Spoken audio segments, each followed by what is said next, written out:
Hi, I'm Roberta Camarena, and I'm currently Director of Chancellor Community Relations here at UC San Diego, and I'm a proud alumna of UC San Diego Biochemistry Cell Biology degree with minors in Math and Spanish. I graduated from Thurgood Marshall College, and I'm also a proud parent of a graduate student. Hi, I'm Elijah Camarena. I'm a graduating senior with a math degree from Revelle College, and I'm prospecting a PhD program. I was born in Tijuana, Baja California, Mexico, and I had I guess you could call lower middle class childhood, maybe even lower class actually, as I think about it. Coming from San Isidro, we were at subsidized housing, single parent household. My mom's education was up to second grade in Mexico. And then she decided to study here in the United States, and she went up to the 8th grade to able to capture English.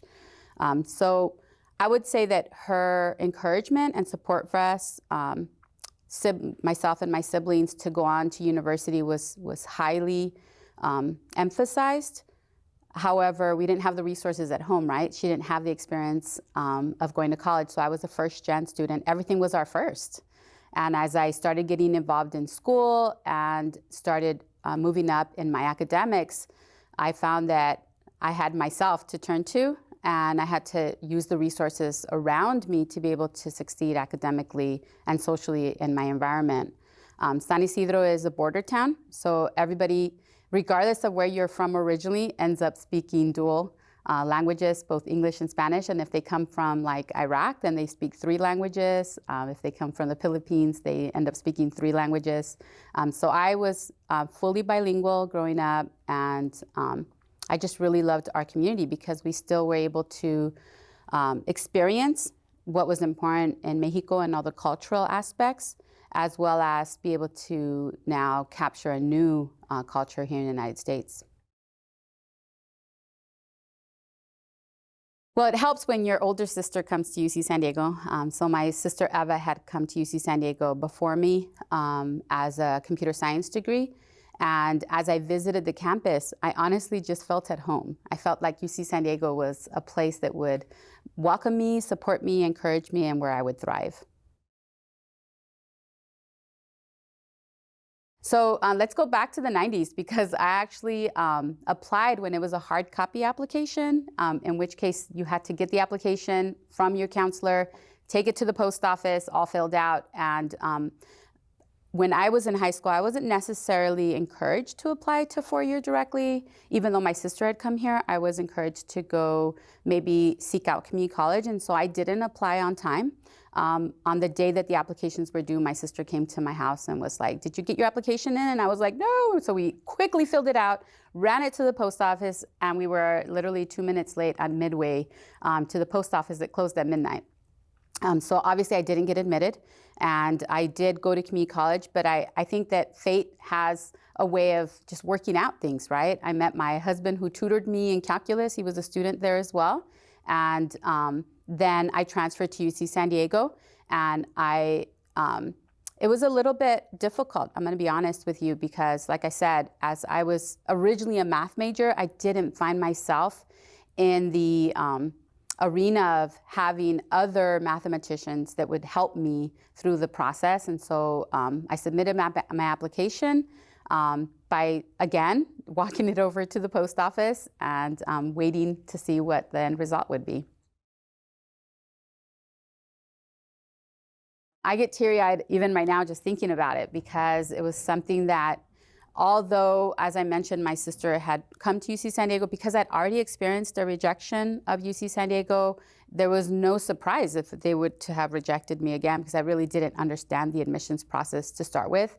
And when I opened up the envelope, and in those days, you didn't go through an email to see if you got admitted or through a portal. It was literally a huge envelope that came to your house. And even then, you were still hesitant about opening it just in case you didn't get admitted. But as soon as I knew I was admitted, we didn't have Facebook, so I couldn't announce it in social media. So we picked up the phone and just started calling everybody, my abuelita, my tias, my tios, and letting them know that I had gotten admitted. And everybody was just ecstatic. So as an initial mathematics degree major, I found that I was the only Latina, the only female, the only Black student.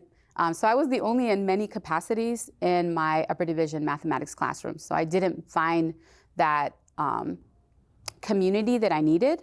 And when I took a biology class and I had Dr. Brown as my biology instructor, and he was Black, a Black professor, I was like, hey, there's somebody here that's my color. There's somebody here that understands my struggle.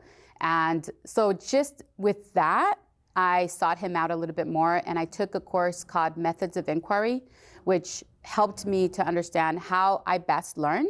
And because of that experience, I changed my major to biochemistry, cell biology, so that I could take Dr. Brown again. And I then took his bacteriology class, which was amazing. And I found that I had an equal passion for the sciences and biology as I had for the math. And so it was, all the faculty were very warm, very welcoming. I think there was a little bit more, actually a lot more, let's just be honest, there was a lot more diversity within the biology department than there was in the math department. And so I found myself again at home. And therefore, switching my major was no-brainer, right? And because I had taken so many classes in math, I went and continued in the math to finish my minor. And I took Spanish because I didn't want to lose my Spanish language. And I wanted to understand not only the culture, the history, the just everything about the different communities that speak Spanish, because I discovered as I was taking literature classes that there were Spanish speakers. I mean, you know it, but you don't think about it, that there's Spanish speakers all over the world. Coming back to UC San Diego was critical because there's work to be done, right? After I was a teacher, I taught every subject you could think of. And after teaching for 15 years, I saw that there was a need. That advocacy was very important to me, and we need diversity across the university. We need diversity that represents California. And I saw that the needle hadn't moved very far from when I was an undergraduate, and I thought that the best way for me to be able to move that needle is to go back into admissions. So I went back and got my master's and came back, I think a little bit more powerful, more experienced, and more confident. And I was able then to serve as the assistant director of admissions, diversity recruitment specifically because that was my passion and my goal and my mission. And I think that in the last 6 years, I've been able to really change the needle quite a bit. And I love collaboration. I love partnership. I love bringing people together, bringing folks with like minds together. And I was able to do that in that role. And yeah, I think it was necessary, not only for myself, but for the university to have Roberta come back. And I'm really glad that I did. I transferred and I really was looking at just California schools. And UC San Diego was just like a shining beacon among the schools that really called out to me, especially, my mother being an alum. I think it just made sense. It made a lot of sense for me to come here. And, visiting the campus, it's beautiful. It's genuinely like an amazing campus, really big. Funnily enough, I love walking. And I saw that it's like, okay, you can't drive everywhere, you have to walk. And that means something to me, to be active. And so, yeah, the campus just spoke to me when I visited and applied. And yeah, it was a locked-in deal. My family, when I got into UC San Diego, was like, it was like fanfare, like people were so happy. My aunt, who also is an alum of UC San Diego, very supportive. And yeah, I mean, getting into college is a triumph, whether you're first generation, second generation, whatever. Getting into college and getting into a place that you're really going to thrive just means something, And so my family was always supportive of seeing, the next generation take its place and grow into adulthood. I study mathematics, and I'm in Revelle College. So kind of with math study, I'm a pure math major, so I get everything. I go from one side of math to the other side, and there's nothing, that I can't take as an elective in terms of math. And so, yeah, I've really tried to focus a lot on just the theoretical aspects because to me, it's always been like a challenge. It's like getting an understanding is higher than just being able to solve a problem, because when you actually understand the inner workings, you can apply that to so many different things outside of your specific field of study. There were times where I wasn't really sure I wanted to do math. I wasn't really sure I wanted to, get a degree. And that was after coming here. Before coming here, I was like 100% focused. I was like, I need to go to college. I was planning on getting a dual PhD in math and physics. I had my whole plan set up. And then when I got here, I realized like, this isn't exactly what I thought it was, And there's nothing wrong with that. There's nothing wrong with getting to a place and it still being a good thing, but having questions, and having, a moment to step back. And I think that's really what college is it's about, finding where you need to be and striving for that. And it's a journey, it's a hard journey. There's going to be pitfalls, there's going to be mountains you have to climb, but I think ultimately you're going to get to the end of that journey and be better for it, It's worth sticking through. Yeah, when I was like having, these doubts about college, about, what am I going to do for work? What am I really seeking after in my life? My parents were always supportive of me, and there were hard conversations. It's not like everything was sunshine and roses. When I come back and I'm like, hey, I'm not sure I want to get a degree. There was a lot of, just emotion there. And I think definitely I never was questioning that I had support from my parents. And I think that is something, not everybody can say. Even when somebody is on the path that their parents want for them, they can still be questioning that, right? They can still be unsure of that, unsure of the support that they're getting. But with my parents, I never had that question. And I think that was like, to me, such a blessing to have parents that were willing to, support me in whatever I was going to do. And, whenever I had those questions, I would come and talk to my parents. I wasn't afraid to talk to them about these things, whether it was difficult or not. So yeah, just that was like, completely unheard of, I think, to me, having so much doubt and still having support in that. I didn't know what that looked like until college. I trust that Elijah is intelligent. I trust that he's passionate. I trust that he's centralized in who he is as a person. And because of that, I think it made it easier for my husband and I to allow Elijah to navigate and dive into different experiences that weren't the ones that we had in line for him, right? Elijah's his own person. He's not my personality. He's not me. And so I think it's important for him to find out who it is that he is and what it is that is important to him. I came as a first gen student, right? I didn't have a parent that I could go to and even have a discussion about the classes that I was taking and believe that she could conceptualize the topics. And Elijah has that. He can go through a particular class. He can have an assignment and come to myself or my husband, and we can have an intelligent conversation about what he's actually studying. That makes a huge difference, I think, for the scholar experience. Just this weekend, Elijah came over and he's doing a Spanish project, and I was able to help him dive through that and dissect it a little bit more and look a little deeper than the surface that he wanted to go into. And so I didn't have that, right? I did have a mother who supported me, who encouraged me, who loved me, which some students don't even have that.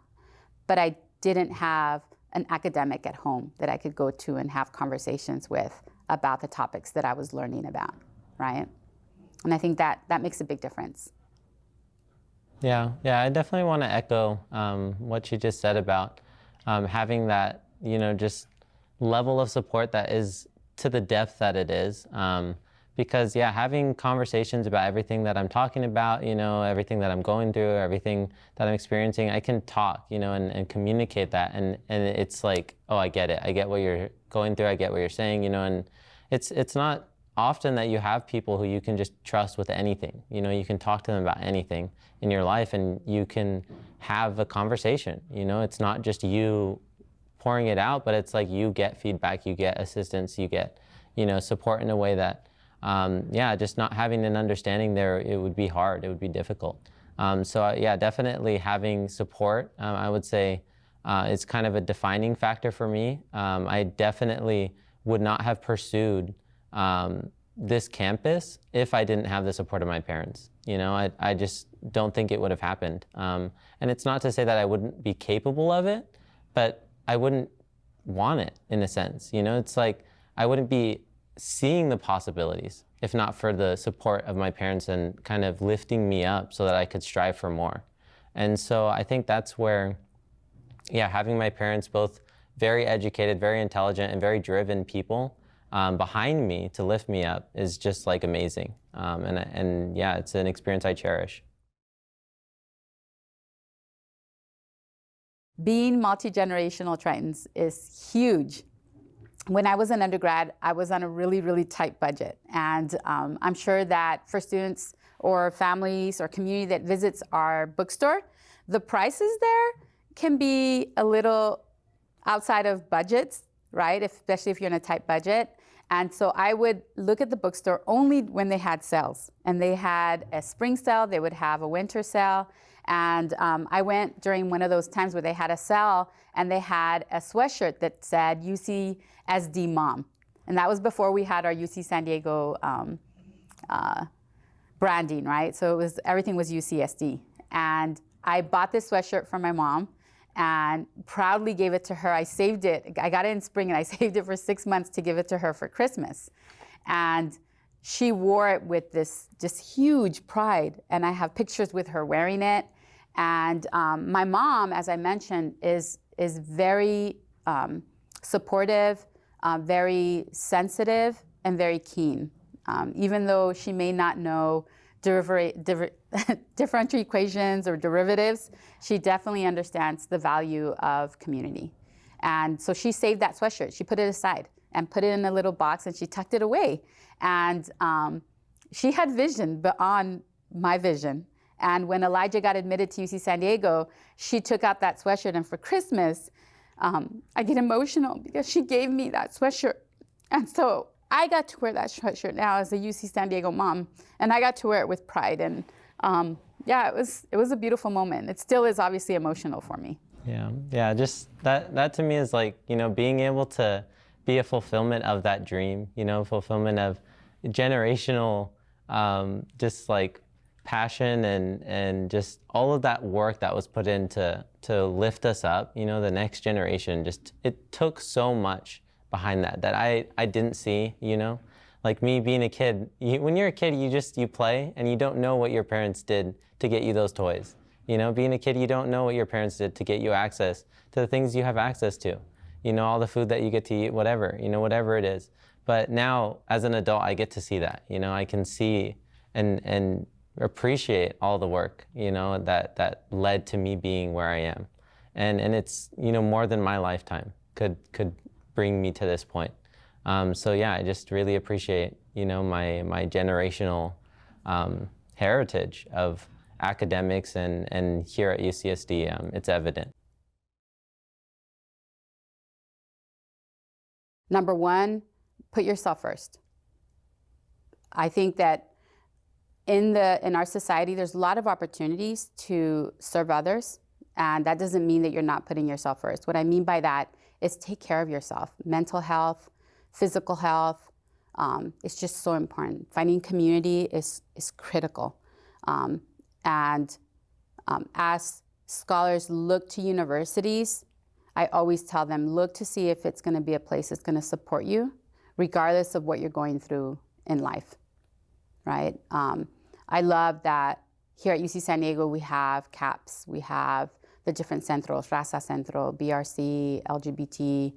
We have a lot of opportunities for students to find their own space across the institution.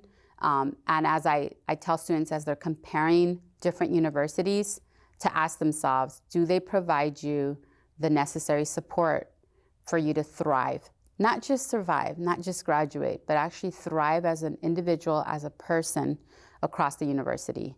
And if the answer is yes at an institution, then I say go to it, right? Not every scholar is going to come to UC San Diego, but the goal is to have that beautiful, diverse group here at the university so that as they interact with each other, they're building up each other, right? That's number one. Regardless of whether a student is in elementary school, junior high, or high school, I always tell them, take care of yourself, check yourself. Am I okay? What do I need? And provide that for themselves, because everything else will be successful if they're in a good state of mind. So yeah, I would say connected to that, my major advice is look for resources, because they're out there and there's so much money being funneled into, growing resources for specific groups, specific majors, all this stuff exists. But if you're not grabbing hold of it, it's going to pass you by.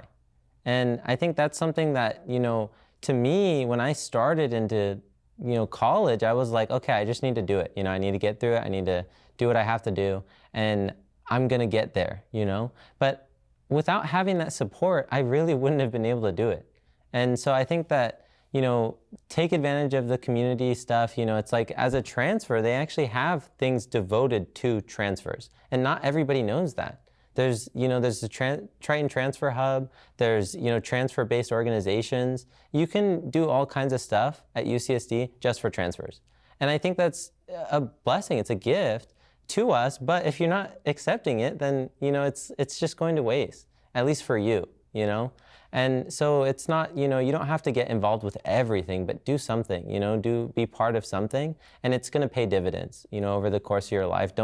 Don't wait until after, the time where you had time to rearrange your schedule and figure things out. Those first weeks, the quarter starts moving really quickly. And so I think, take the time to get situated, because once you're going, you're not going to have time to look back. You just have to keep moving forward. And I'm just really grateful that I took that little time, and actually by my mom's recommendation, I took that time to go and look at orgs, because I wouldn't have done it if she hadn't told me, hey, it's worth your time, And so, yeah, I'm just really grateful to be able to take part in, and be a small part of something that I couldn't have orchestrated. I think like people, I think it's very true that people of the modern generations have a desire to be part of something bigger, to be part of, some kind of mission, or just like a grand goal that's just larger than life. And these communities are that, these communities are something that's larger than yourself, that without individuals, it doesn't happen. So yeah, community is one of those things that you have to pour time into, but it's also, going to pour a lot into you if you take part. So yeah, be a part of something. The best part of being Elijah's mom is honestly when he looks at me with a sense of pride. Like, this is my mom, and I'm so proud of her.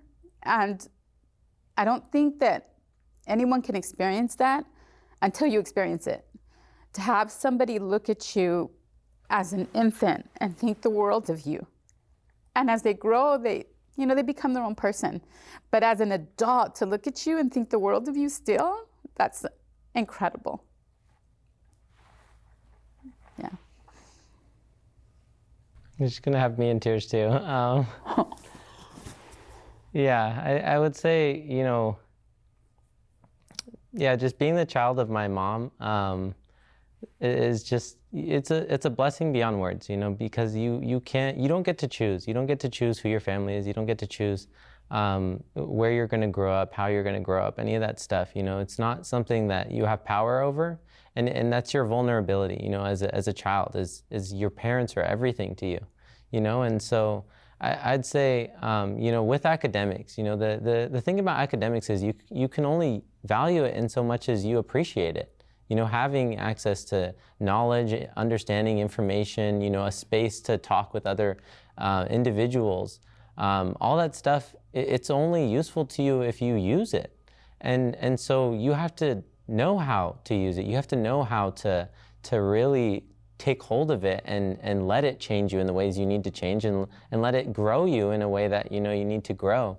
And that's something I get from my mom. It's a place of humility where you're saying, I can put all of this work and trust that I'm going to reap the benefits, and it's you have to learn that from somebody. It comes from somewhere, and my parents, and especially my mom, just worked so hard to give us that appreciation, for something that to me has never been lacking. I've never lacked for opportunity of education, or opportunity to just have space to grow. And that's an environment, a culture that my mom put in place. She worked to make that a thing. And I just wouldn't have that. I wouldn't have that without my mom. And so I just, I have to say that there's no greater blessing than great parents in this life, because it doesn't matter where you end up after that. You've already been set off on the right course, for your whole life. You were traveling in the right direction. There's nothing to change about that. There's nothing that I have to look back into my past and say, I really need to overcome this. My past for my parents is something that I just get to live in. I get to just continue on in a way that I've been raised. And not everybody can say that, so I recognize it as a great blessing.